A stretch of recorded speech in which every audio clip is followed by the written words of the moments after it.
আসসালামু আলাইকুম। আমরা যে বেগুনটা দেখতে পাচ্ছি নিচুর মতো ধরে আছে সেটা হচ্ছে দুরন্ত বেগুন। এটা আমাদের ছাদের একটি গাছে বেগুন। ছাদে আমাদের মোটামুটি 2-3টা গাছ আছে। আমরা আপনাদেরকে দেখাবো কি পরিমাণ বেগুন এসেছে গাছগুলোতে। আমরা ছাদে যে শ্যাওলাটা পড়ে মাঝে মাঝে বৃষ্টিতে ওইটাও আমরা সার হিসেবে ইউজ করে থাকি। নিচে দেখেন বেগুন পড়ে আছে, এটা পাখিরই কাণ্ড। পাখিরা আসে বাগানে, খেয়ে চলে যায় বিভিন্ন শাকসবজি। পাখিদের কিচিরমিচির শব্দ ভীষণ ভালো লাগে।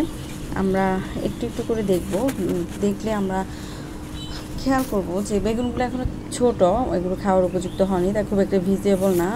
এই যে দেখেন বেগুনের সাথে এখনও ফুলও রয়েছে, এদিকে ফুল এদিকে ফল এসে গেছে, অর্থাৎ ফুল ফল দুইটা একসাথে ধরে দীর্ঘদিন, প্রায় অ্যাটলিস্ট 1 বছর তো থাকবেই।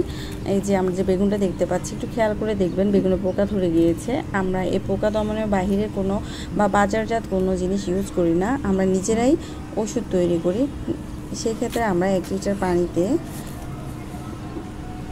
নিম পাতা তারপর তামাক পাতা মিশিয়ে নিয়ে 10 থেকে 15 মিনিট ফুটিয়ে নেওয়ার পর এতে 5 গ্রাম ডিটারজেন্ট ইউজ করে ঠান্ডা করার পর ওই পানিটা আমরা সব গাছে স্প্রে করে, এতে আল্লাহর রহমতে সকল গাছের পোকা চলে যায়।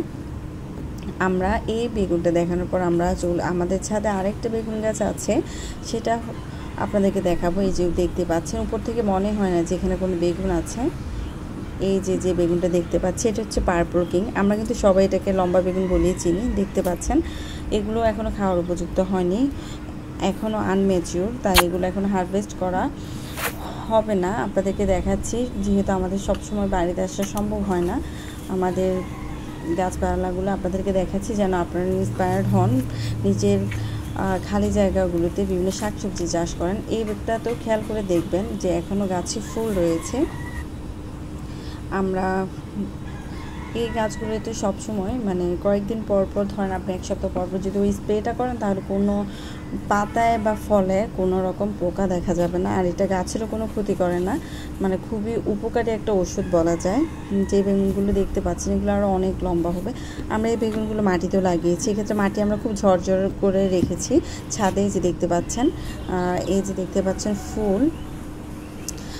আমরা জানি বেগুনের বিভিন্ন জাত রয়েছে, যেমন তারা বেগুন, তারপর শিলা বেগুন, গ্রিন বলটা আমরা মোটামুটি ভর্তার তৈরির কাজে ব্যবহার করে থাকি। তারপর হচ্ছে দুরন্ত বেগুন, পার্পল কিং, আরও বিভিন্ন বেগুনের জাত রয়েছে। আপনাদের জানা যদি কোনো বেগুনের জাত থাকে আরও অবশ্যই আমাদেরকে কমেন্ট করে জানাবেন। এই যে দেখতে পাচ্ছেন তো বেগুনগুলো আল্লাহর রহমতে কীভাবে থোকা আকারে ধরে আছে, আরও ধরবে। আমরা একটু খেয়াল করলে দেখব যে বেগুন গাছে আরও শাখা প্রশাখা বের হচ্ছে। আপনারা দেখতে পাচ্ছেন আমাদের বেগুন গাছটা কতটা সতেজ। এতে আমরা কোনো সার ইউজ করিনি, আমরা শাকসবজির খোসা সার হিসেবে ইউজ করি, জৈব সার হিসেবে। পাশাপাশি হচ্ছে বিভিন্ন শ্যাওলা ইউজ করে থাকি। এই যে ফুল থেকে এই যে পাশে দেখেন ছোট্ট করে বেগুন চলে এসেছে, উপর থেকে দেখলে একদমই বোঝা যাবে না, ছাতার মতো ঢেকে আছে পাতাগুলো বেগুনগুলোকে। আল্লাহ হাফেজ।